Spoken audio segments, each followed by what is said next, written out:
CalazCon is a show about war, obsession, colonialist occupation, and the many forms of violence those inflict.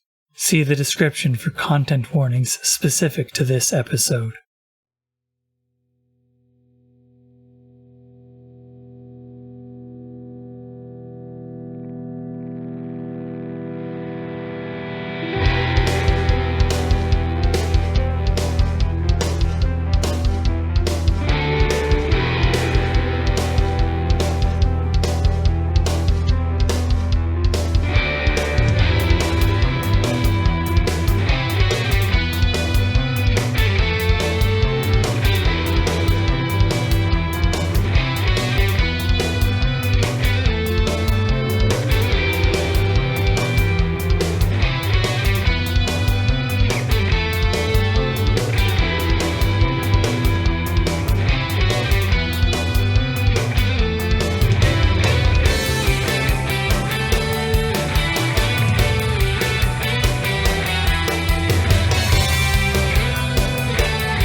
Welcome back, listeners and viewers, to CalazCon and the continued adventures of pizza.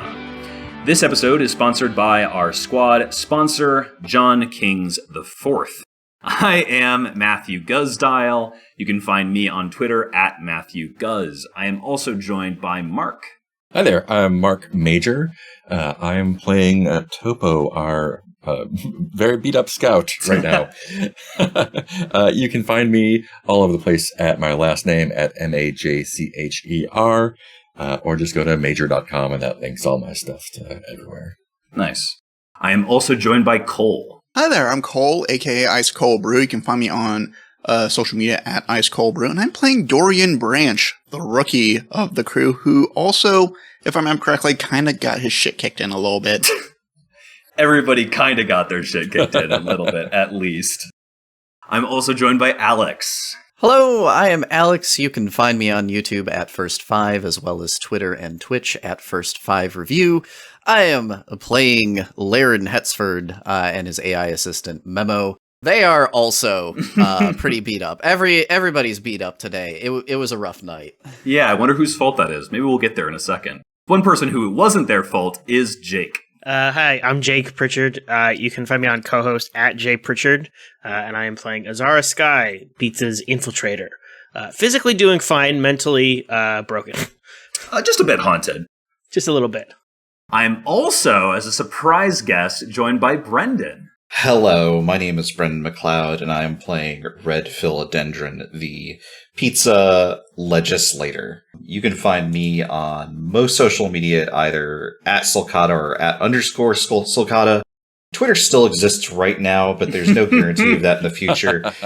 Check your MySpace, check your Blue Sky, check all over the place. You can always find me in my games at sulcata.itch.io. Lift up some rocks, check underneath there. Within every child's whisper, within every crash of the waves, there I am.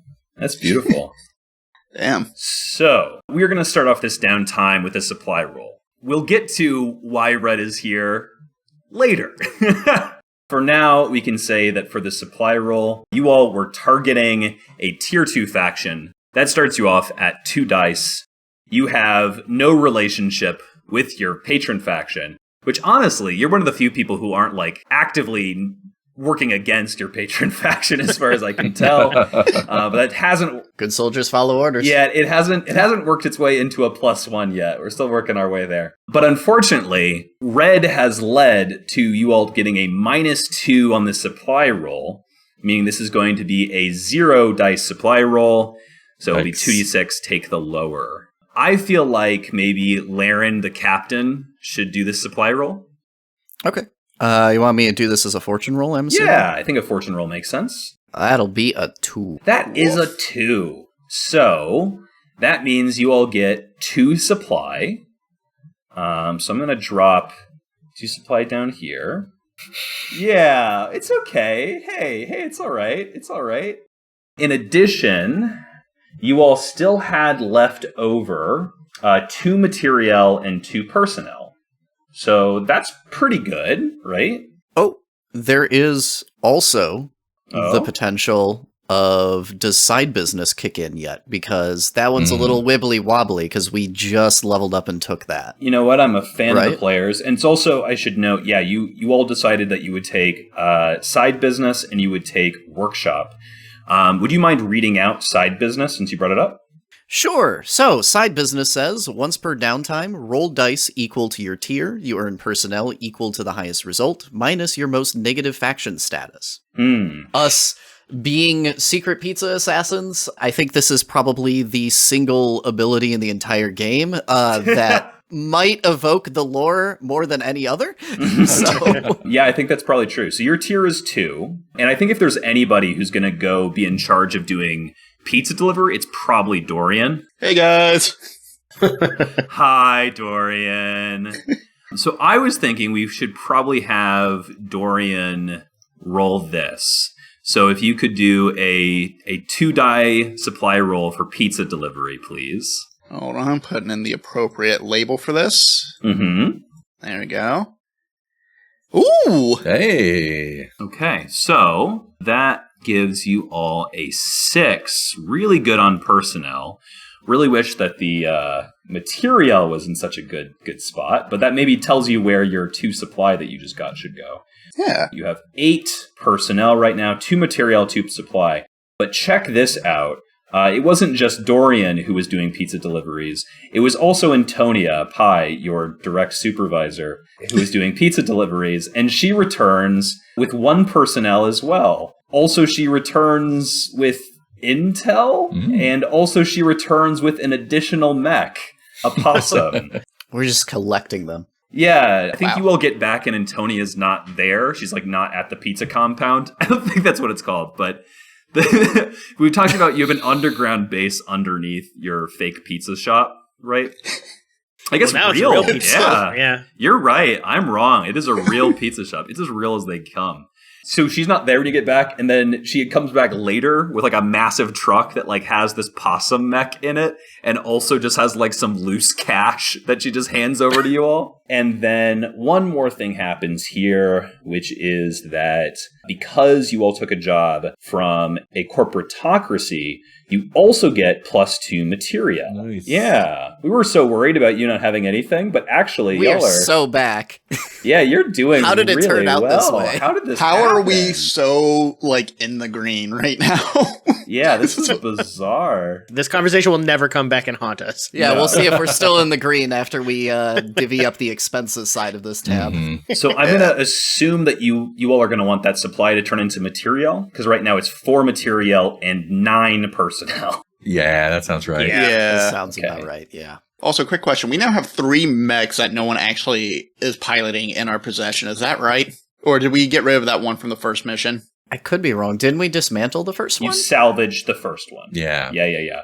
So right now, to get us to the state of play, right, you all limp home successful, having not managed to kill Tempestia as Red asked, but, you know, having destroyed her mech that she was remotely operating. You also destroyed Sycorax's mech, the Screech Owl, and you captured both it and Sycorax. So Sycorax is in, like, some brig or something somewhere. You all can tell me where that is, sort of, as it becomes in the narrative. walk-in cooler. I was gonna say it's like a walk-in cooler that isn't hooked up. Yeah, Yes. pretty good. Or maybe it is, you know. Oof. I have exactly 0 idea of what to do with Sycorax. So that's that situation, and then you just got this possum. So that's that, and then you're sitting on 6 material and 9 personnel. So honestly, not too bad. I already figured out the earning rep stuff. You all earned rep. You just got 2 rep out of that. We assigned the supply points. We already did drives. Basically, everybody got their drives, except Laren kind of worked against himself in terms of getting an additional crew member for the Hummingbird. And I think that Dorian also worked against himself in terms of convincing their moms that they're okay. But otherwise, you know, that was all fine.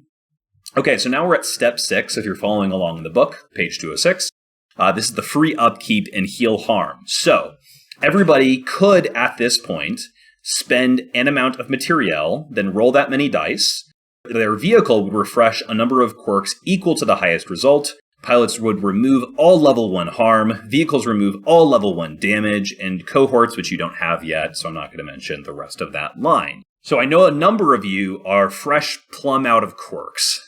Does anybody want to use this quote-unquote free heal that still requires a material? Yeah. Okay, so we got Topo at least. I'm going in on this. Okay. Yeah, Dorian definitely needs to. Actually, no, wait. I took a breakdown, so that means the rest of my quirk's clear, right? Yes, it's just that the one quirk gets worse, right? Yeah. Double check that. Here we go. If the pilot chooses to send their vehicle away, it refreshes all quirks, it removed from the scene and mission in a terrible state, and gains a breakdown tick. The pilot does not have to leave the scene or mission. The vehicle becomes available again at an appropriate time, presumably after it had been refueled and polished. Bad news, I don't think that the quirks come back just because you take a breakdown tick. So I think you also probably want to do this. Unless you can find me the point of the book. Yeah. Yeah, give me a moment and I'll dig through it real quick. It would make sense to me, just because when you stress out, you get all your stress back, from what I remember. Sure, but this is That is correct. Yeah, this is a vehicle, not a person, right? Yeah. I think it's just like Avi's work on different rules. But in the meantime, it sounds like at least Topo and Laren are doing this, right? Yeah. Yes. I think I will also do it too, Okay. because I have 3 of 4 quirks. So this is 3 material being spent here. Is everybody just spending 1? Or is anybody spending more than 1? Just 1. Okay. Yeah, I'm only spending 1. Okay, so this is taking y'all down to at least only 3 material. And then all 3 of you just give me a 1 die fortune roll to see how many quirks you can refresh here. All right, 2 for Azara, 2 for Laren, Rolling steady. and 2 Hey. for Topo. So I have a fascinating thing here. Okay. My last roll in the mech was a 6, and Right. then I got the fuck out of the scene. Right. So I think I should still take that breakdown tick, but do I take that level 3 harm? Oh, no, you don't. Okay. No, because you resisted it. Yeah, I think so. So that level 3 should have been a level 2. No, because I take a level 3 harm because I push my mech Oh, on the dire no. action. Yeah, you're fine. You're safe. Okay. You made it. Okay, You beat the odds, and you kept getting 6s when you needed. Oh, is to, that a so- dire action? Yep. Yeah. Yeah. Okay. Yeah. I have a new move for that in the future. Ooh. Keep listening, listener, if That's you want to good. find out what move I took. Yeah. So if you send your vehicle away, it gets breakdown and refreshes quirks. But if you just keep pushing yourself, There we then go. you get a breakdown eventually, but you don't refresh the quirks. Okay. Yeah. So then Dorian assumably also probably wants to do some mech Yes. healing. Okay, so I'm going to take 1 more of these material away. So you'll get 2 material. Hey, that's 5. Oh, no, that's what? Hold on.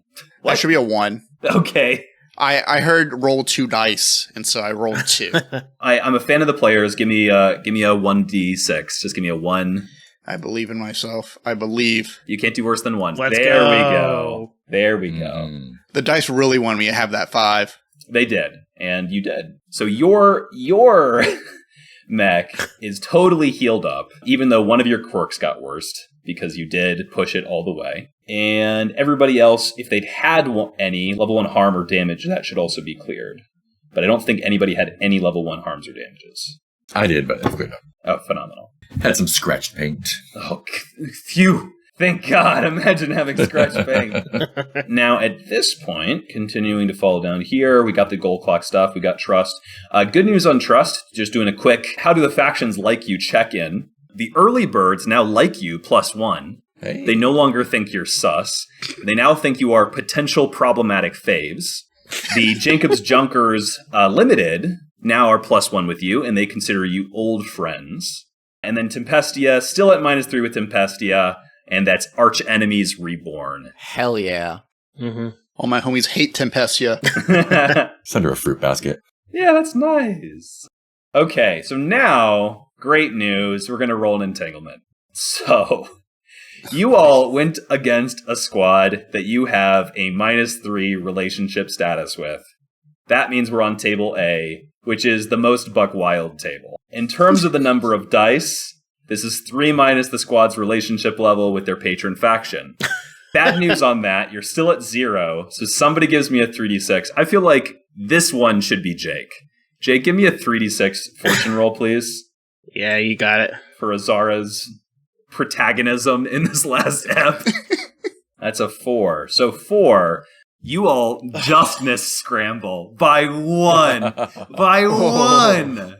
Scramble would have made you all immediately have to jump into another mission. You are in no shape for that. Oh my god. You're so lucky. Do it again. Keep rolling Let's till we see get how a bad 5. it can get. Well, Wait. There's a world where you keep on having to do entanglements. Double or nothing. So There is a rule where we can spend personnel to adjust the entanglement roll. right. It's true. That's right. I've never used that. I don't think you should because table A is really bad, and this one's not so bad. So a group of civilians mobbed the squad, demanding supplies.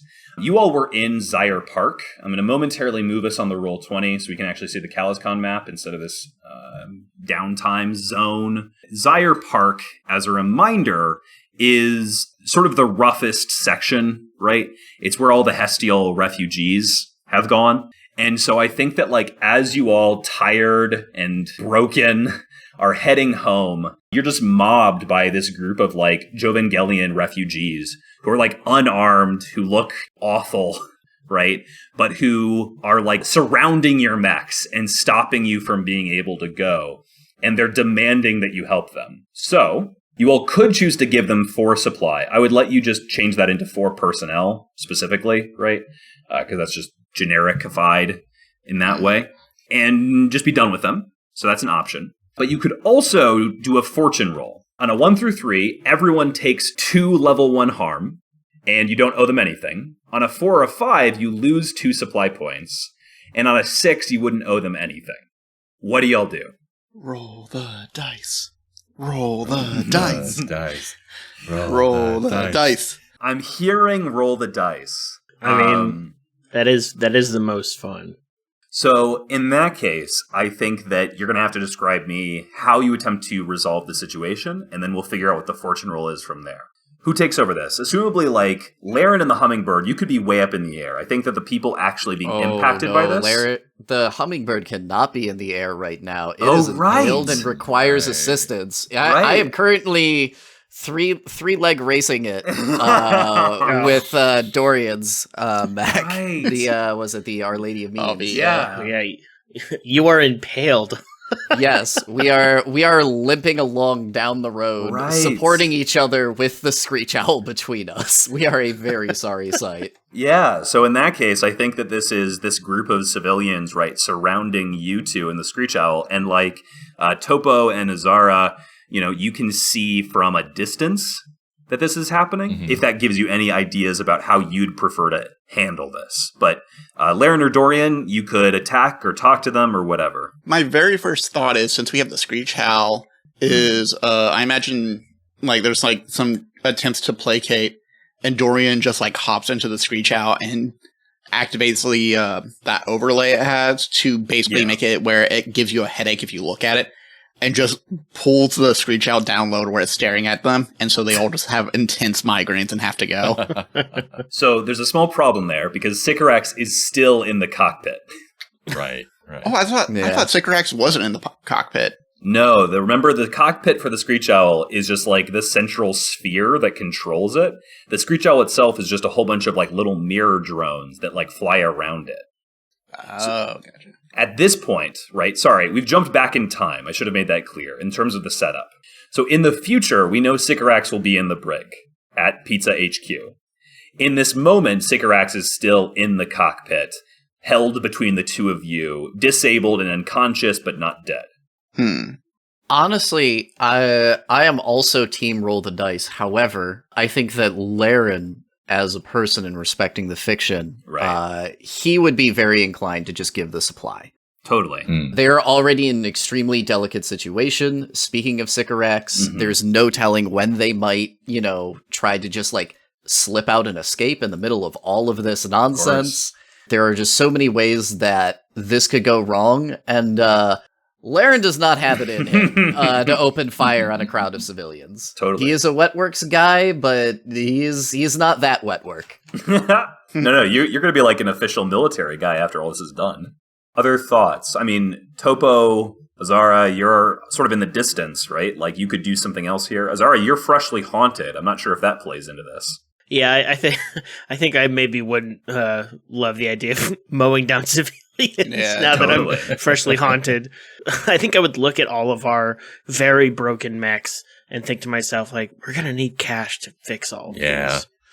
Yeah, I don't think Topo is inclined to give up anything necessary, and not really interested in mowing down civilians, but totally. I'm willing to follow orders. Well, it sounds like Laren is not willing to give the order. So it seems like either Dorian or Azara needs to just, like, make a decision here. Dorian does have that, like, holographic stuff, right? Yeah. Maybe there's something there? Yeah. You said these are desperate civilians? Yep. Just, like, interrupting us as we're, like, limping our way back? Yeah, I think, if we want better visual of, like, what's sort of going on here, right? You were at this roadblock. Let's go back to the scene of the disaster that was last time. God. As a reminder, this is the situation that y'all were in. I think that you're just, like, heading down, like a crossroads, like, in this sort of region, right? Yeah. Oh, shoot. Actually, that very small glimpse actually gave me an idea. Are we heading back with the Jacob Junker people? Yeah, you are. Oh, yeah. What if Larry's just like, Bank, can you please just, like, go big for just, like, God. 5 seconds and scare them? Oh, my God. And that's pretty similar to what I was going to go with, which is Dorian just comes out bleeding out of the cockpit and says, can you all just give us, like, 30 minutes? Tears muddied. I was also gonna suggest that if we're with the Jacobs Junkers people, can we just ask them, like, can we just, like, sacrifice a tractor trailer full of stuff and just, like, let them at it? I like all these ideas. I'd be happy for any one of them, which depends on what are people most interested in here. Like, what do people most want to get on screen? I think that the idea of Azara or Topo asking either of your people, right, Bella or Bank, for this favor, basically. Yeah. I think that's really interesting because that's like a favor that could come back to bite you all. Yeah, I'm happy to ask Bank to scare him off. I was gonna say, I think in character, Azara would be like, Topo, you think your friend could go big mode again? Yeah, I think he might. Yeah. All right. Okay, I'm into this. The idea of our scout. I'm just going to really quickly go through this. 0 command, 0 consort, 0 sway, 0 interface. Yeah. You trying to ask your friend to do a thing, it's 0 dice no matter what, if that's the situation we're in, which I'm into. Yeah. Okay. All right. Mark, please give me a 0d6 fortune roll to ask your friend to go big mode. Yeah, let's see what we can do here. I hope you all take level 1 harm. That's our boss. Likely. Okay. It is happening. It is, in fact, happening. Everyone takes 2 level 1 harms. What goes wrong here? I think he does go big. Yeah. And, he also is not super in control of his big old body. Are we the ones that get bopped by Bank? I believe we are, yeah. I think that's how he scares them off. Yeah. I think, or like, go, scare him off. He's like, yeah, and then just beating the crap out of us. Yeah. The civilians are like, we don't want any of the big guy that punches mechs. Damn, I don't want that smoke. For the benefit of Brendan, who wasn't there for that, they have a friend, Bank, who's in Jacob's Junkers, who is the transformed, and they have their other form, Berserker, that Brendan specifically might recognize. Oh, great. Yeah. Yeah. So that's great. Everybody, I think, take the 2 level 1 harms roughed up. Now, this is fun because with 2 level 1 harms, you will take less effect, which isn't going to impact you generally for downtime stuff, except if you're doing a long-term project, where less effect can be a bit of an issue. Anyway, we have now reached downtime activities. Everybody has 3 tokens with their little character's face on it. We also have the available remaining personnel and material. You're still sitting at 9 personnel and 2 material, and everybody has 3 downtime activities because you all took War Dogs, which means you get to completely ignore the fact that you are in a vendetta with Tempestia. Who wants to go first? Let's start with the schmooze. Let's get Red on the scene. All right, Red so is that schmoozing. he has his excuse to be running around in any other subsequent scene. Totally. I will say schmooze is a fortune roll with the appropriate action, so that might be affected by the dice. Well, so yes, you are correct. Well, I'm not at -1 die though. I'm just You're at not. reduced effect. You're not. So I think it should be fine. So what does your pilot do to improve relationships with a faction? I assume with your own faction in this case. Yeah. So Laren is going to attempt to improve relations with this faction by sucking up to his legislator, Red Philodendron. Yeah. And I think the main way he would like to do this is, we were already talking a little bit before we went live about how Red would very much love to be in the action. Well, yeah, we the players know that. I don't know if That is true. The Okay. characters know that. That is fair. Yeah. But keep talking through the idea. Well, the idea was just that Laren was going to effectively invite Red down for a tour of the facility to show him, everything that's been going on with the new Zero accountability. Sure. How do you get in touch? Presumably you need to take this to Antonia or go around her in some way. Yeah. I think going straight through Antonia makes a lot of sense. Right. Uh-huh. Because last time Antonia brought up the idea that Red maybe knew something about how the squad could successfully fight Tempestia, who appears to be a bit of a freak of nature. Mm-hmm. And I think literally in that moment, like Laren in that debriefing room would turn around and be like, okay, we need to get him in the room then. We need that information. And we need to get that, any way possible. Yeah. So if Red gets this contact from Antonia saying that the captain of one of the pizza squads, or the primary pizza squad, right? Because there are some other pizza grunts hanging out that we just don't have on camera ever, wants to chat, where would Red want the meeting to be? So part of this is interesting in that I'm not even in this city, right? Oh, okay. Yeah, the legislation is in a completely different part of the planet. Whoa, cool. Totally Yeah. news to us. Right. So I think you get like a very terse communication back that is like just sort of a schedule of when I'll be there and leaves it to you to make the plans. Sure. We get like a cutaway of like an aide going through the hallway of where we're at. We're in like some sort of like university building that's been given over to the legislation for use at this time. And someone pokes their head into like several offices trying to find Red Philodendron, but can't find him.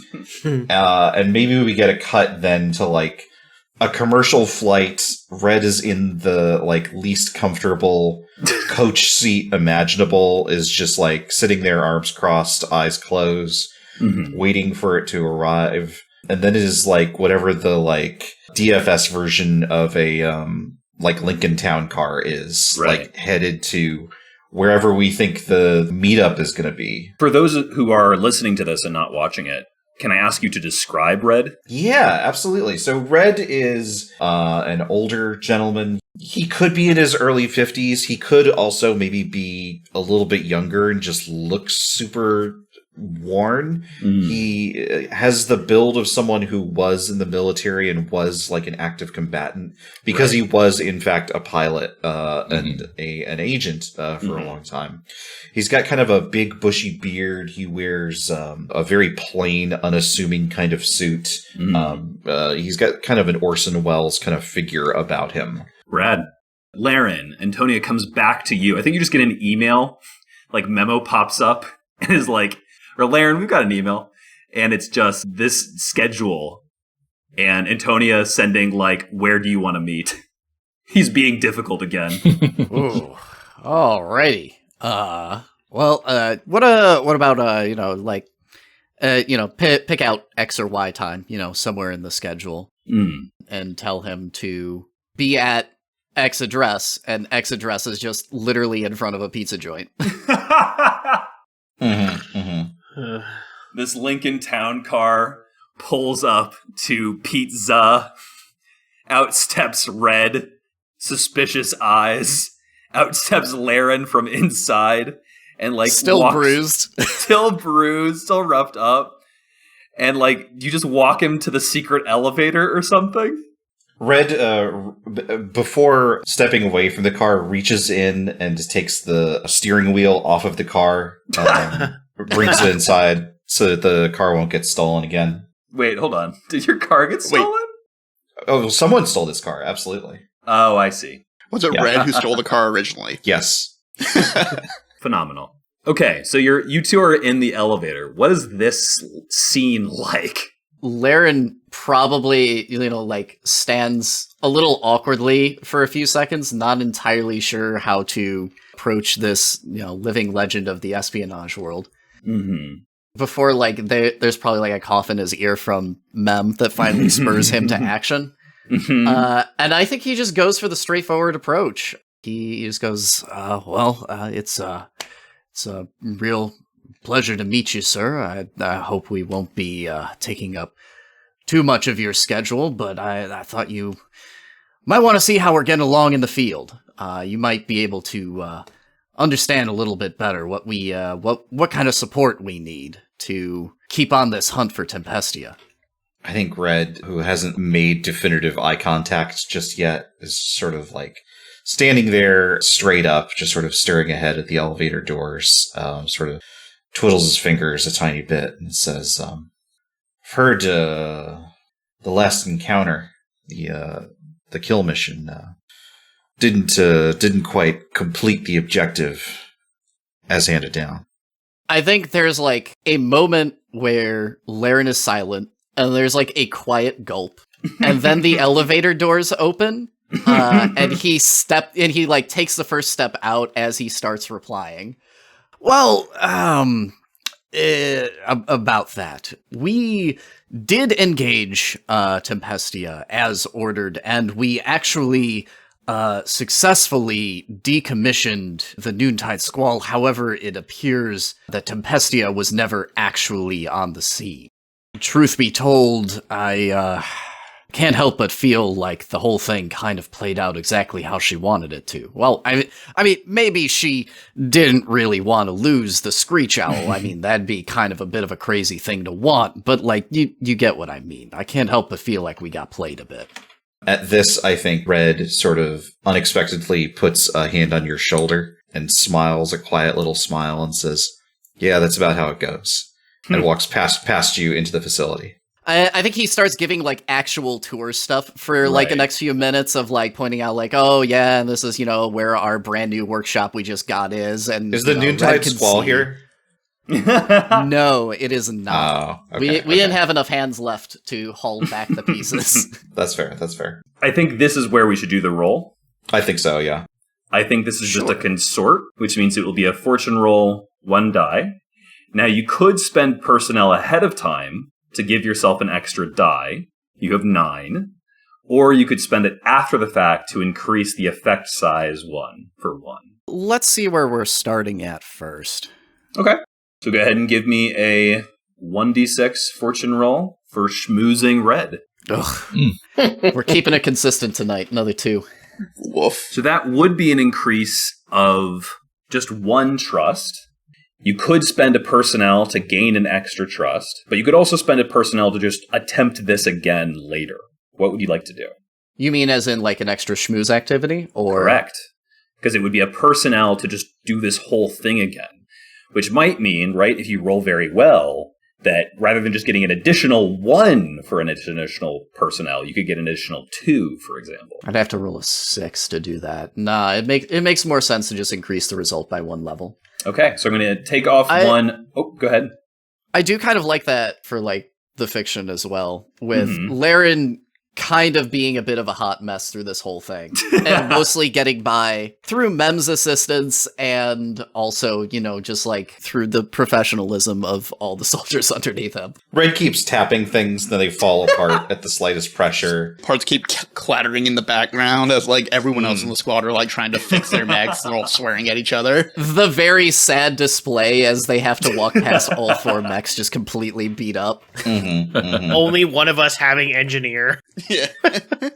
What do you mean the red wire to the red wire? They're all red. Red just like silently taking the wrench out of someone's hand, turning it back around to the proper side, putting it back in their hand.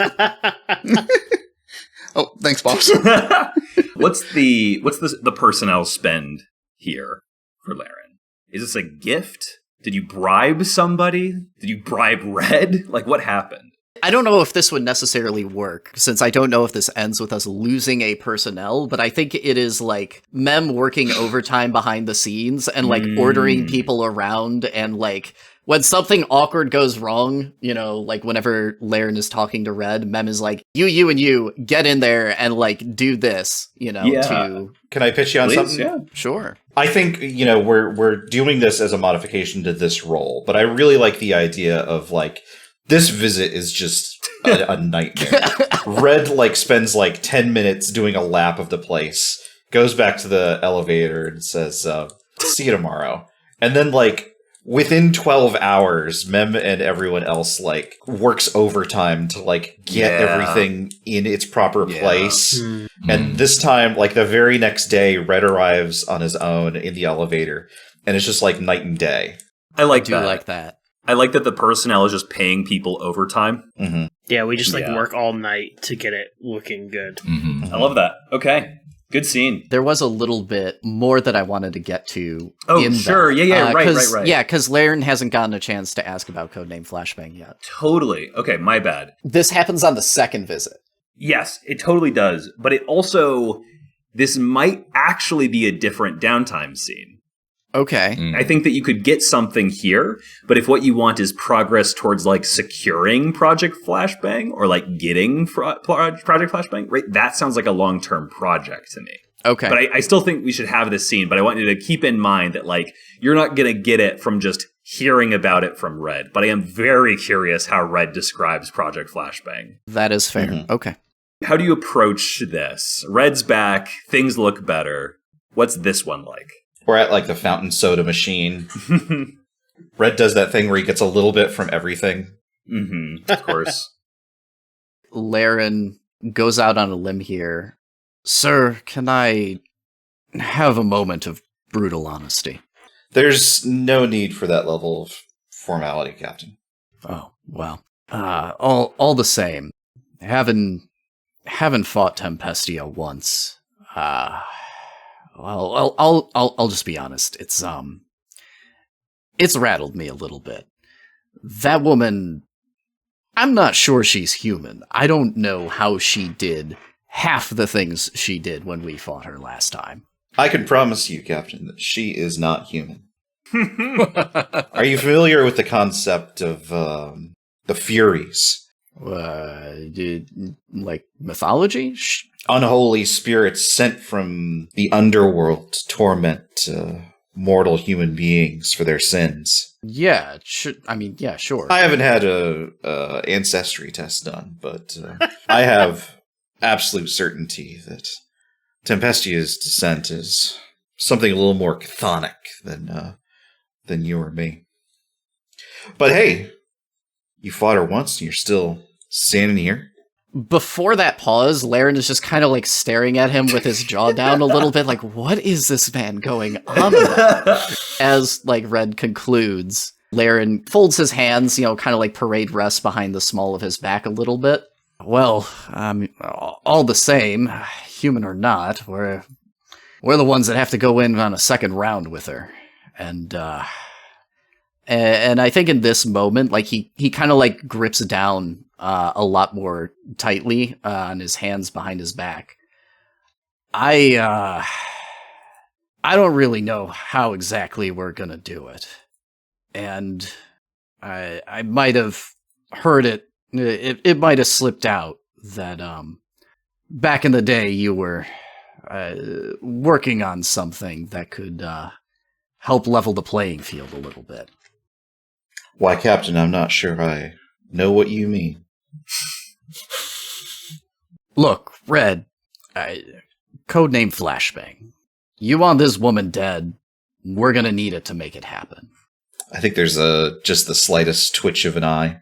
I'm not sure you have the clearance for something like Flashbang, soldier. Look, do you want the woman dead or not, or do you want the second coming of zero accountability to end early? We all have to leave the stage sometime, Captain. But I'll tell you what. I, for one, have been impressed with the way that you have doubled down and taken care of this, and looks you in the eye, military facility. I am happy to have paid a visit to see that we are still doing the things that need doing. If you wanted to meet me in some sort of downtime environment, I'd be happy to raise a glass before I leave town. It would be my absolute pleasure, sir. Picks up a steering wheel, leaves. Oh, gosh.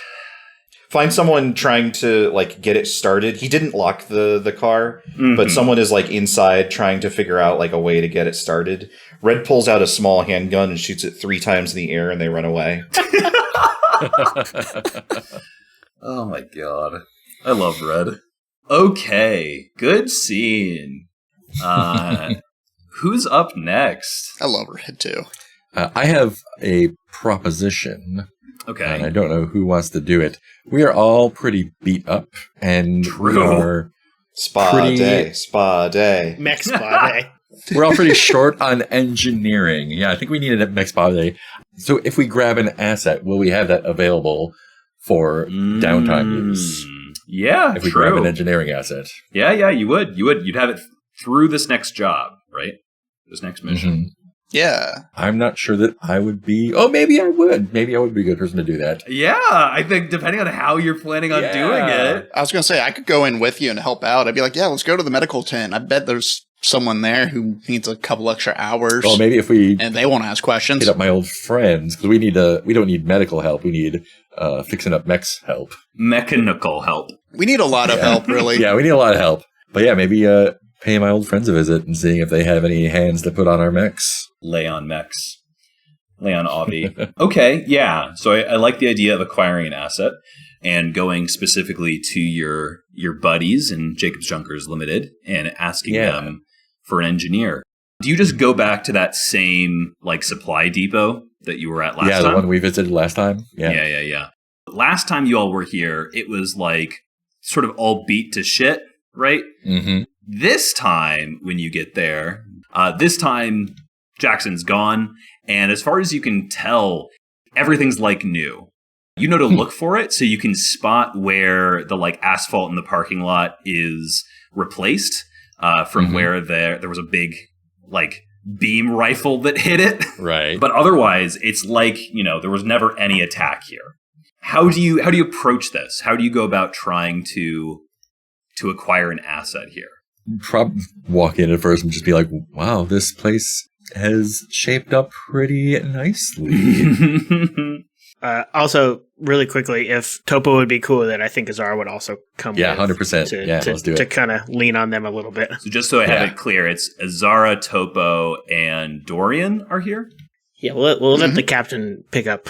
Well, I think it'd be really funny if Laren isn't here because Mem sent the 3 of you away. Mm-hmm. Mem was like, okay, Red's coming back. Good. We need the 3 of you out of here. Bring in the actors that pretend to be our squad mates. Yeah, just the standees. Yeah, can we get the pizza understudies in here? No. What? Okay, but that is kind of brilliant. If we all just had stunt doubles that are out delivering pizzas while we are actually on a mission. I mean, you already had holograms doing that during the last mission, so what? Right? Yeah, that was happening. Don't worry about it. It was an alibi that didn't really matter until it did. Mm-hmm. So you wander in. I think that if you wander in, you probably wander in by where these trucks are, because all the other doors are locked. So it's the only really lopening for you to wander in. Mm-hmm. If you've ever been to a unloading bay, it's usually this big open space. Yeah. With lots of shelves and stuff like that. And that is here, but it's only about half the size that you think it should be. Specifically, if you're looking at this image, you can see that this supply depot, this big warehouse, has like this white line down the middle. Do you see where that is? Mm-hmm. Yeah. So it only extends that far. As a reminder, there was something going on here that you all never quite figured out what it was. Right. But Bank sees you all pretty quickly, and he wanders up and he's like, "Hey, how are you guys doing? Sorry for a little bit rough, but sorry. Big guys got to do what the big guys got to do. You know it. How can I help you all? Look, we got pretty banged up in that last scrape, you were there. To be 100% honest, we are really good at shooting people in the face and not real great at taking care of getting shot. Our obbies are real messed up, and we just don't have the hands right now to put them back together. I was wondering if you could spare a couple. I think this is the time for you to do the roll. This is not the usual way that downtime activities work. This should just be you rolling your tier, which would be 2 dice. Mm-hmm. I'm going to give you +1 because there's a gang of 3 of you there, and you just did a job for these people, and they like you. So give me a fortune roll 3d6 for acquiring an asset. That is a 6. That's a 6. Ooh, so that is nice. at your tier +1. This would be a tier 3 engineer. Fantastic. Yeah. I think Bank goes, "Oh yeah, I know just the guy." And he goes to this, what you think is a wall, and he goes to press into a panel on the wall to open it up, and then remembers you 3 are there. And is like, can I ask you guys to turn around for a second? Yeah, sure. So you hear a sliding noise, and then you hear Bank really clearly, even though it's through a wall, and clearly there's some attempt at soundproofing here, and it's just him going, "Hey, weren't you saying you were bored? Yeah, there's some guys that needs help with some mechs." He's not really spying type. Yeah. Split second, they, them. They come out wearing what you can only describe as somebody wearing like a Halloween doctor's outfit, like a white lab coat. But then also they have a Daft Punk style helmet on. And they speak with a vocalizer, a vocal effect on it. And they're like, You'll need necks like that, you'll need obbies like that. You got that right. Can I ask you for a favor? Of course. Can this person be unnaturally tall?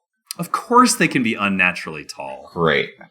When you say unnaturally tall, you mean how tall are we talking? I think 9 feet tall. Oh my god. Yeah. And all of that is under a giant white lab coat.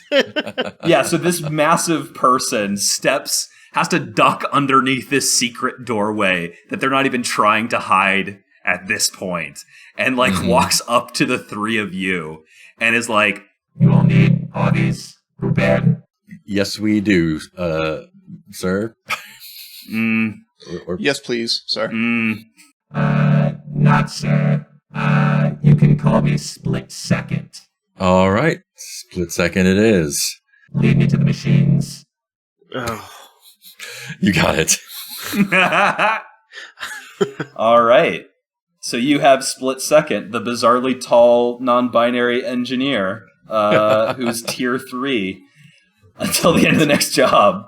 And also about to see way more of our base than we're about to see of theirs. Well, you could ask them to be blindfolded, I guess, but they're not taking the helmet off. And so you're just going to tie a blindfold around their helmet. Let's put a bag over his head. We'll put a Mylar bag over your head so you feel comfortable. Yes, Mylar's very comfortable. Thank you. Cool. Now we can start getting to repairing. Well done, everyone. Hey, Split Second, I'm going to need you to pinky promise not to tell anyone what you see underneath pizza. We'll give a free pizza. They hold up a hand. They have 6 fingers on their hand. 2 thumbs. Yeah. More efficient. No pinkies, only thumbs. Fantastic. Yeah, that seems really efficient. Oh, no. We can't pinky promise they're going to break it. They're going to betray us. I can thumb promise. I would never betray a thumb promise. I am Split Second. I am honorable to the core. Got it. I love it.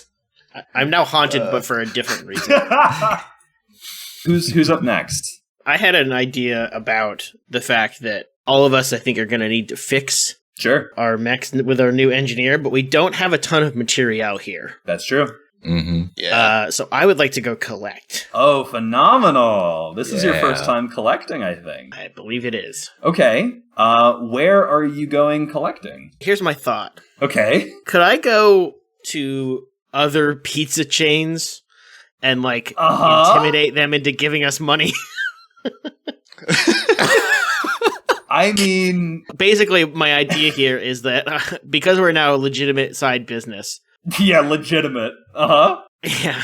Now, I want to go to all of our competitors sort of around the, maybe like a 6-block radius or something. Right, and okay. go convince them that, hey, maybe they're going to close early. Okay. Cool. I like the idea of putting pressure on everybody else, all the other pizza places. I do think that this is probably in Hall H, I would guess. Which is, so as a reminder, I'm going to take y'all back to the CalazCon map real quick. Actually, maybe it's in Proxy and Plaza. You tell me. So pizza, the locale pizza is here. So you're sort of in between Praxian Plaza and Hall H. So if you're telling me that's everything in a 6-block radius, which of these two zones do you think you're more in? To give you also just like a die roll idea, Praxian Plaza is worth 3 wealth, and Hall H is worth 4. That's why I suggested Hall H. It's funny that you brought that up, because I think I would ask Dorian, like, I feel like Dorian has a better sense of, like, CalazCon generally, and so I think I'd be like, where's the best pizza places? That maybe that's great. We can rough up. Gotcha. I guess if you want to go for the most open place, you definitely want to go towards Hall H. That's got, like, everything going on over there. Well, Proxima Plaza, that's actually it's like held by Jacob's Junkers. I don't think they would like us immediately turning around and telling all the businesses around there to shut down early, even if they are just part of our chain. I'd say Hall H overall. Cool. Okay. Let's do that. Okay, so on a collect, you're going to roll dice equal to the wealth rating of the region, so that's going to be a 46. I'll note that there is a special rule in Hall H. I have ticked an 8-step clock once. We know that Azara is, like, not big into the CalazCon stuff, right? Mm-hmm. What is the one thing you would pay attention to? I think Azara is really into, like, manga. Oh, sure. The visual language of CalazCon that isn't like TV or movies. Right. Walking by like a bookstore that's been taken over by CalazCon. Yeah, so you see signs all over the place for a signing from like your favorite graphic novelist, your favorite mangaka. Yeah. It's not yet, but it's coming. Mm. Okay, give me a 4d6. So as a reminder, just to make sure the stakes are clear, if any of the dice comes up as a 1, you're going to roll another entanglement. That's true. That is funny. God. That's fine. Totally fine. And to be clear, that would still be on table A because we're still -3. Yeah, there we go. Nice. New mission. Yeah, let's get a 1 and then roll a 5. Do we keep our acquire asset, our brand new engineer, if we do an mission immediately? Yes, you would keep it.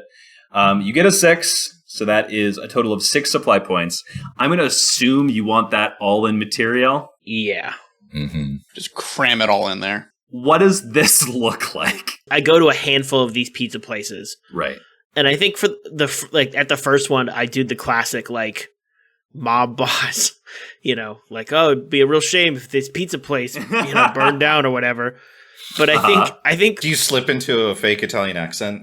Oh, 100%. I'm like, I'm not gonna do. I won't. It's never racist. I think to do an Azara Italian accent. Don't worry. Mamma mia. There we go. Wow, it's just like Mario's here. It's me. It's a me. The first 2 places he goes to, he does that, and I think by the end of it, Azara is like visibly. Again, I had the scar haunted, and I think by the end, I just sort of look like kind of sad and like maybe on the edge, and people just like, take what I'm saying at face value. In the back, the manager's just like, I can tell that he's like attempting to threaten us, but like he's so sad. It's like not give him anything. His stare has gone from 100-yard stare at the first place to 1,000-yard stare at the last place. Like, oh boy, this is just give him what he wants so he'll leave. Yeah, I don't want to look at him anymore. Oh my god. Jesus. All right, well, that goes extremely well. Well done. If you do this again, you're going to take a -1d. So just as a heads up, that will happen for any future collect rolls. During this downtime. Correct, sorry, during this downtime specifically. Who's up next? I can go. Okay. What is this? I think it's just going to be a quick and easy recover. And it's just going to the grocery store and picking up a whole bunch of frozen packs of peas. And just like applying them to different bruises and laying on that couch in the meeting room and just not moving for about 4 hours straight a day. Okay, yeah, okay. Entire body just covered in peas. This is the first recovery roll. Yes. You all don't have a doctor. We don't. They got split second. They split second as an engineer. Split second is actually very good, Doctor. How many thumbs do you want again? Just how many one. Thumbs is normal? Wait, just the one. let me Please. count on my hand again. That's right, 6 thumbs. Understood. Wait. Nope. Wait. You heard him. When he wakes up, he wants to have only one thumb. All right, I'll get the bone saw. That's more thumbs than usual. Wait, hold on. So You have 2 more than last time. let's see. Your healer rolls, or the quality level of an NPC. I think that if you want, Split Second could do this, but it would be tier 2 instead of tier 3. They're a tier 2 doctor, but a tier 3 engineer. Well, I'm not going to lie. I'm being kind of cheeky with it because the recover, as long as you roll I know. the heal, it's the patient removes any level 1 harm, I think. They totally do, but check this out. The progress on your healing clock stays. Gotcha. Okay. So there's value to doing it and like getting a good roll, because then later when you come back with a level 2 harm, because this rookie's definitely getting fucked up. This rookie can take so much damage. Taps on head. That's beneficial to you. So okay. Give me a 2 dice fortune roll as you negotiate with Split Second about how many thumbs you want to have after this. 2d6. There we go. Okay. So mark your healing clock 2 segments and heal all of your level 1 harm. Nicely done. Woo. Very well. 2 thumbs. On your hands, I understand. Thank you, Split. You're welcome, I suppose. Puts the rest of the frozen packs of peas in the freezer.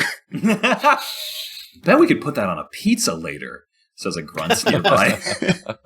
Throws a bag of peas to the grunt. You find a cardboard box of spare thumbs in the freezer.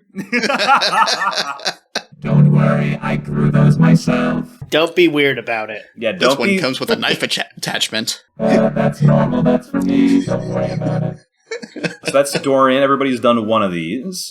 Who's up next? Oh, we have an infirmary too. Did we put that in? Oh, do you? Oh, my We bad. do. We do? I don't remember you. Yeah. That's right. do. I remember this very early on. We said that you would want an infirmary because you were going to get That is true. messed up. Yeah. Give me one more D. Just a 1D. Cole. Let's see if you get a 6. All right. Wow. Hey! Oh. You are welcome. Split Second Okay. walks back in the room and says, So sorry, I think I left a thumb in you. Give me 1 sec. Wait, what'd you leave at me? What'd you leave at me? Get it? but you're even better than before. So this is 3 ticks in your healing clock. I love it. Who's up next? If he's done with those thumbs, I'd like to see him take a crack at Homer here. Sure, they are. Split Second is they, them. They, sorry. You're good. Okay, so this is a fix. I got this wrong last time. There's 2 different vehicle ones, right? This is a fix. Yeah, so they can come in and unbatter me a little bit. So y'all have a workshop now, which is going to give you a... That's going to not take stress for doing this. Right, okay. So yeah, just that's what I was looking for when I saw the infirmary. Roll a 3d6 fortune roll for split second trying to fix up your mech. Does this cost a material? Should, yeah. No, not just for doing it. Unless you add to your roll. Yeah. Okay. You can, this is a multiplier, an effect multiplier with material. Excellent. Okay. That's 4s. So, you could spend 2 material to fill up your repair. Mm-hmm. That is an option. Or you could spend a material to just roll that again. Or, I mean, you have another free downtime activity, right? Yeah. So, but you got 2 ticks in it for now. Let's go ahead and book some overtime with split second. Okay. So do you want to spend your free downtime activity for this, or spend a material to just do it again? Let's just spend a material to do it again. Okay. So take up one of these material. So you're now at 7. And then just go ahead and give me literally the same roll. Hey, that's a crit. Let's go. Whoa, shit. Oh, Okay, totally hold worth on. it. So that's 2 and 5, which gives you 7. Mm-hmm. So that's a full done. The battered goes down to dented, a level 1 damage. And then you're 3 filled in. Nice. For the repair left over. So you could even spend 1 more material, and that dented would go away as well. I'm okay doing that if everyone else is. I don't want to hog all the material. This is why I did the collect. All right, let's do it then. Spend that material. Okay. So you're down to 6 material, but you are Homer is completely fine.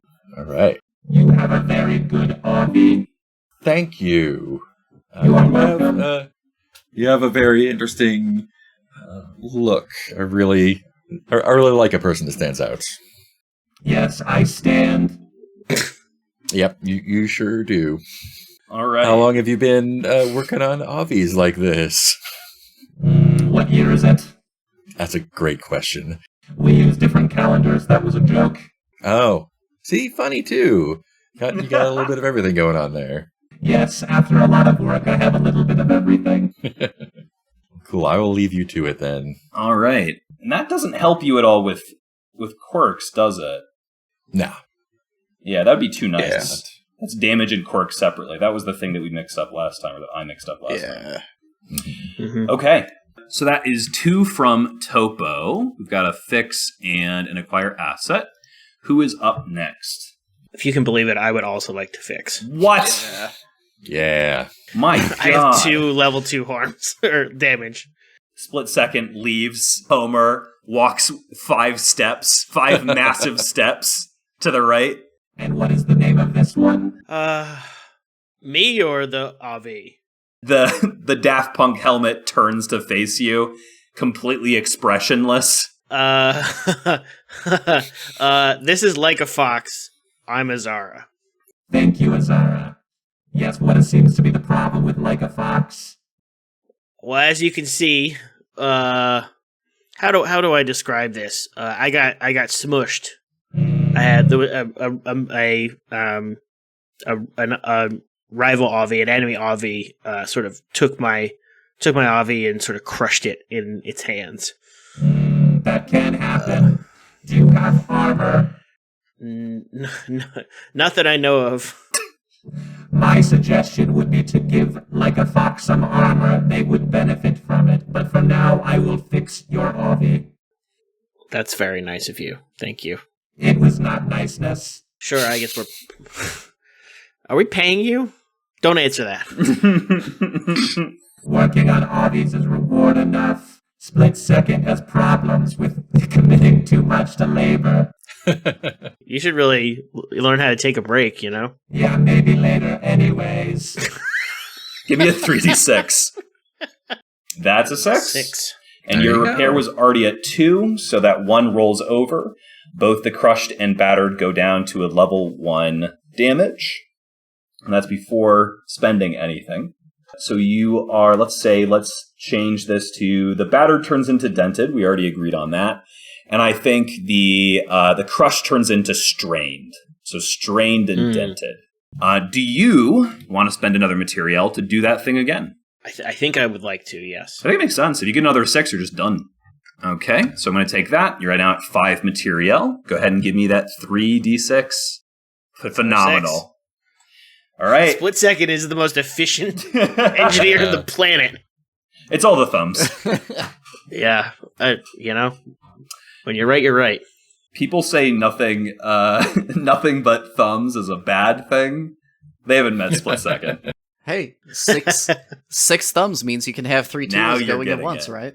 Just to describe this for a second, them working on a mech is a wild thing to see, because where normally you would need a ladder, they just hold up their massive long hands, right? They just sort of stretch over the mech, right? Like, they'll be like, oh, I'm working on one side of the mech, I need to be on the other side of the mech. I am not going to step anywhere. I'm just going to move my massive long torso, so now I'm just on the other side of the mech. This person is just Daft Punk Faust. Sort of Daft Punk Gumby Faust, yeah. Who's up next? I would also like Split Second to fix my mech. My God, I own this. Put them to work. In an unexpected move, Dorian looks at Split Second, come down and says, hey, Split, can you look over at mine? And you just see like a giant dent in the shield of Our Lady of Means, just like crushing into it. It's like almost into the head. Mm-hmm. Oh, yeah, you fucked that one right up. And what is this one called? Our Lady of Means. I'm Dorian, by the way. Hello, Dorian. Why is it plural? Just one of my favorite songs. Who is that? Which musician made that song? Miguel Modular. It was a reference to like some like, it's like an old god kind of thing. It was supposed to be a reference to someone named Persephone. I do not listen to music below a certain BPM, so I am not interested, but thank you for the information. You're very welcome. Do you need any help at all? No, thank you. Steps forward. All right. I gotta go make the dough real quick. I'll be back. You hear a very loud banging sound behind you. What a fun person. What an absolutely fun person looking over at Azara and Topo. You and I have really different definitions of fun. Give me a 3d6, please. Let's see. Boop. That's a crit, baby. God. Ooh, yeah. Split Second. I'm on Look a at roll. all those 6s. Look at all those 6s. So bring me to the casino. We'll win it all. This is my squad now. So that fills up, and then it goes 2 over. So your repair is halfway through already. Your dented goes down to because that was just the shield that was dented, right? Let's say scratched, level 1 damage scratched. Do you want, like everyone else, to take a material and do that again? Are we all cool with that? Yeah. Yes, I want my effect back. Okie dokie. Go ahead and give me that one more 3d6. There's a 6. Oh my God. So that's 3. So it fills up the repair clock, and then you're 1 over. So mark that you have 1 more left, and your Our Lady of Means is completely healed up. Excellent. Well, except for... Oh, no, your quirks are also all healed up. No, you're fine. Yeah, I'm good. I'm set.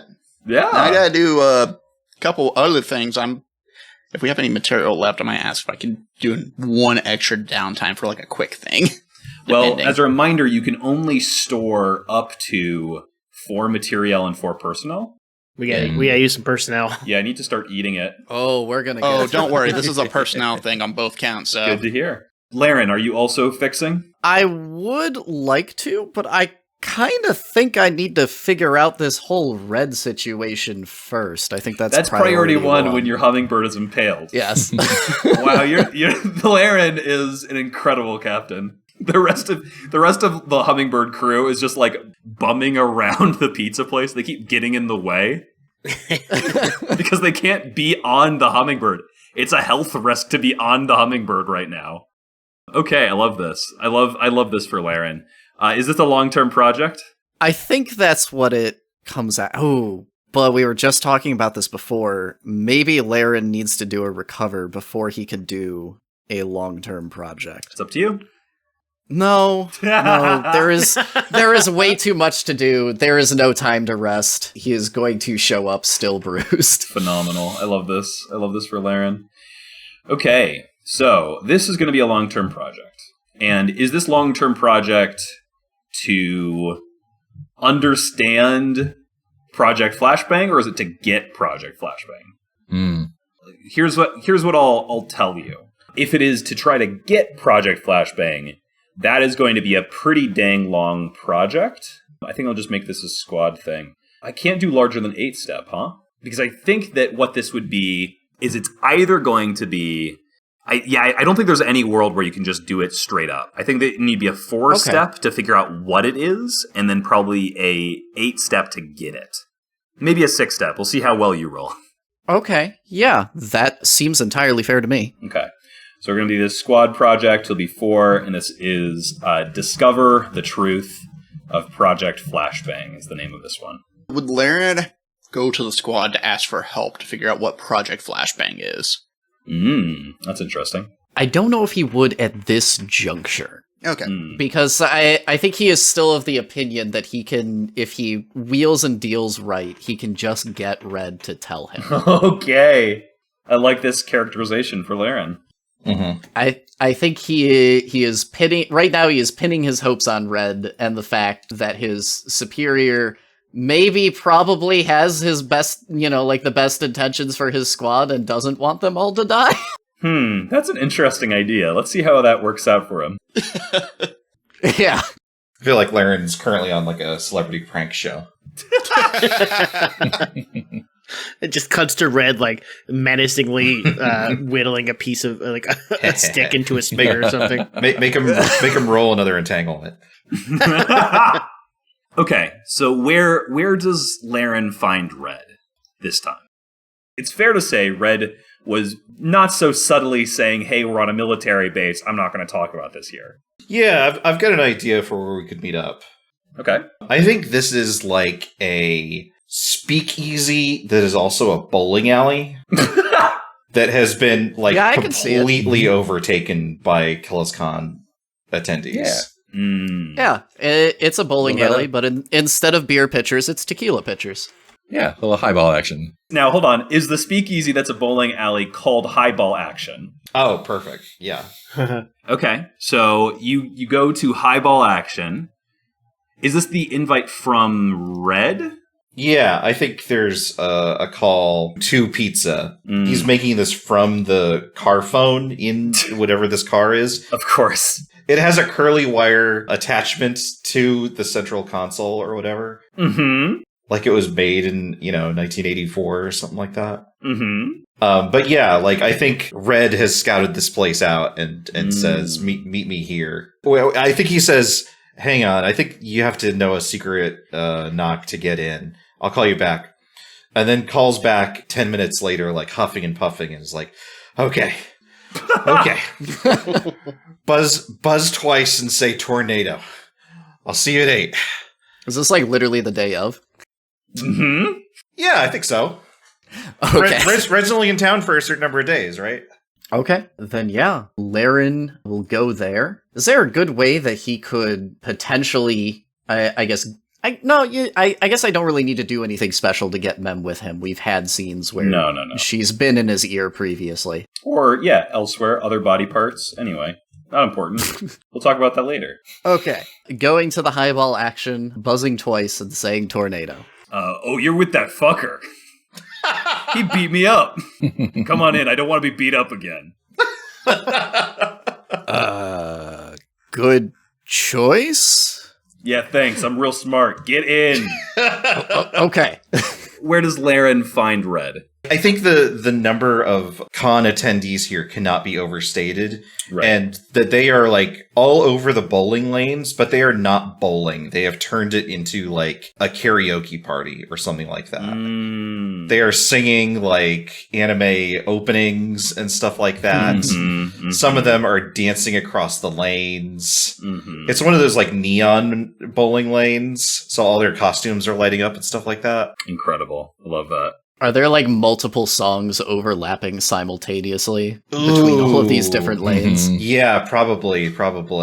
I think they were trying to do something where it's almost doing like a dance mix thing where it plays like 50 seconds of one song and then it switches over to another one. But they've gotten out of sync, and so there's just two going at the same time. Awesome. Sometimes a singer will start singing one and then hear what the other one is and switch over to that. This is perfect. This is ideal. Yeah, I am at a high top in the back. Laren will attempt to wander through all of this chaos, kind of look cluelessly around for a little bit. I think not spot Red immediately. Mm-hmm. And end up, like going over to the bar to just like order himself a nice rum and coke. I don't know if Red wants to make himself known in this moment or make Laren hunt around for him more with his drink. I think Red would have told the bartender, hey, if someone is looking for me, I'll wave my gun in the air so that you can find where I am. God. Yeah. Which I do. Okay. With that signal, Laird will come over and join Red. It's not my first choice, but it's a place where we're not likely to be overheard. Yeah, I'd say that's a pretty accurate assessment. I'll be honest, I don't really get what the whole deal is with these whole CalazCon things, or the Calazars. Is that what they call them? One of the squad is really into him, and I keep pestering him with questions to see if I could figure it out. It might come in handy one day. But I can't make heads or tails of it yet. You ever read myths or legends or anything like that when you're growing up? Well, I mean, I can't say that it's like a field of a specialty of mine. I don't mean that. I mean like you're trying to go to bed and some adult authority figure, whatever, is trying to tell you a story to take your mind off of whatever anxieties it is that you need in order to go to sleep. Fairy tales. Yeah, sure, of course. Gestures with his drink. It's like a highball glass with something brown in it. At, all of the people dancing and singing on the bowling lanes. Colors everywhere. I think it's quieter over here somehow. There's something about the acoustics of the room that make it such that we can talk like this. That the noise is there, but it's not deafening. And Red says, this is what happens when you get storytelling mixed up with war. This is a commodity. This is a product. This is young people being sold the truth of everyday life. The war that we cannot end. Bundled up and packaged in a bright, pretty, star-studded ensemble.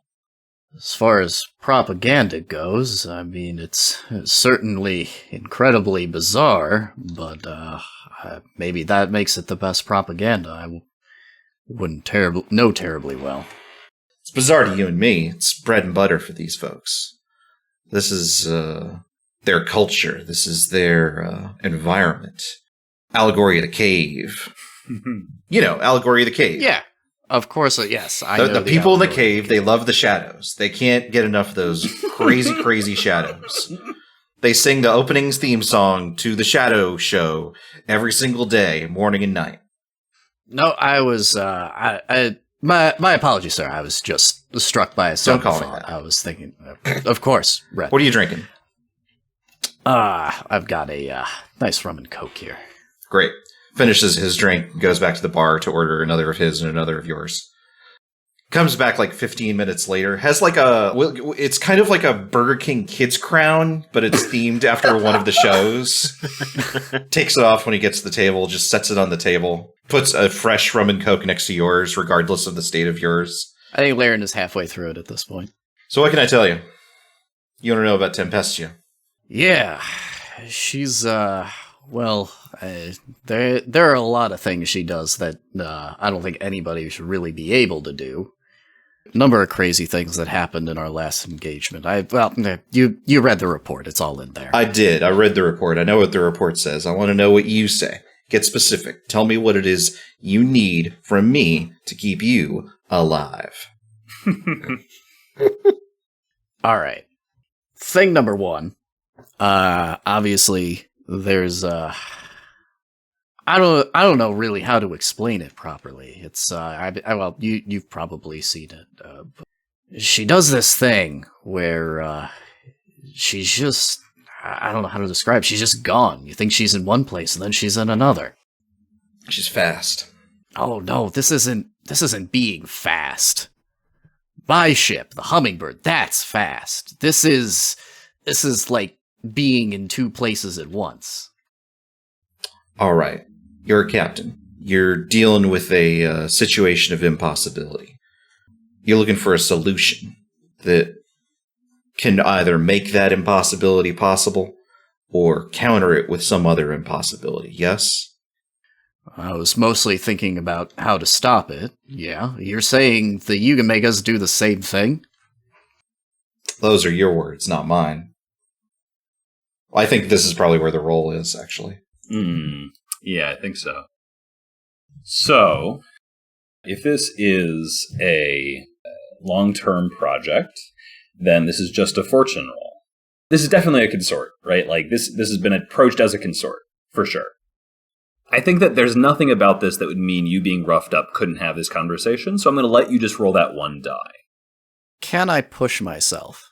I'm a fan of the players, and I love for you to use stress. Yeah, go ahead.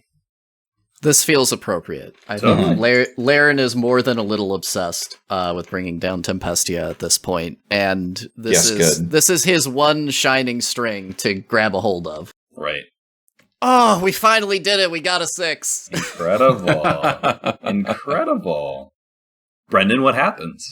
How much progress is that? That is 3 of 4. 3 of 4, right? So if a certain somebody is willing to spend a personnel, this can be taken care of right here and now. If everybody else is okay with that, absolutely. Yeah, go for it. We got it to burn. Yeah. In that case, you are down from 8 to 7 personnel. And tell me, first of all, Brendan, before you give me the thing, where does personnel come into this? Where does Laren spending this? Whatever Red tells Laren, he has to dedicate personnel and send them out to confirm some of these claims. Oh, I like that a lot, actually. Yeah. That's really good. I think that fits really well with what I'm going to tell you. So I think, picking up with Laren's question about you can make us do what she can do. Red sort of stares at his drink for a moment and says, I don't believe in impossibilities. Whatever it is that Tempestia is doing, she-devil that she is, it is a process. It is a method. It is a series of formulae being executed one after another in order to arrive at a result.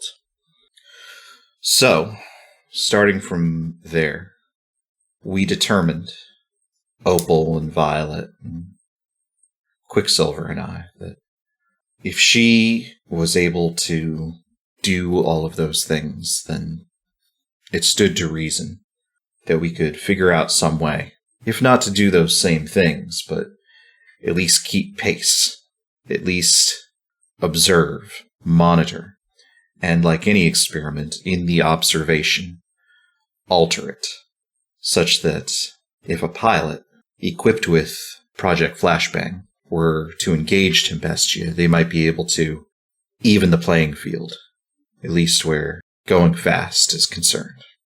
Project Flashbang is a military drug, a concoction of compounds and chemicals. It is incredibly detrimental to the pilot, but allows them to operate at a speed such that they are able to keep up with what it is that Tempestia is doing in her Avi. We never got the chance to use it, but and he makes an expression as if he is in the midst of a battle that took place long, long ago.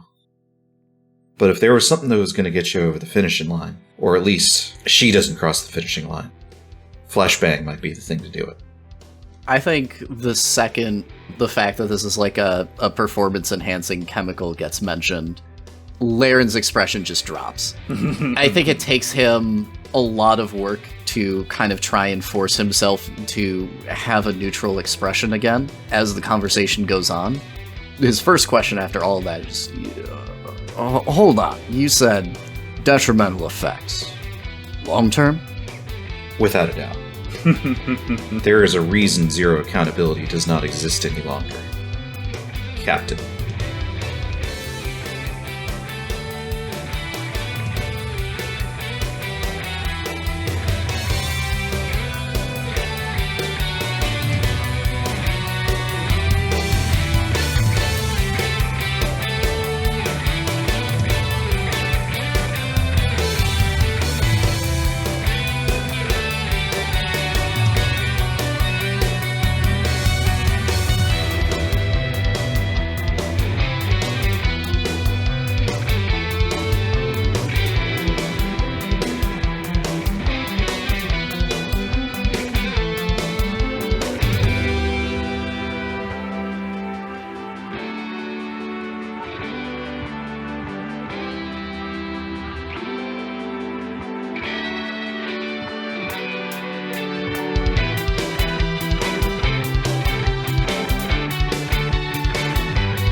Thanks for listening to CalazCon.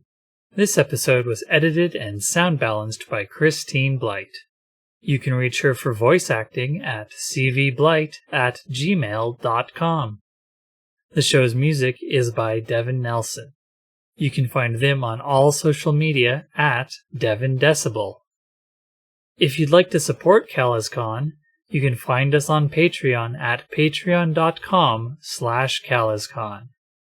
Please tell your friends about the show too. Remember, all glory to Calazar.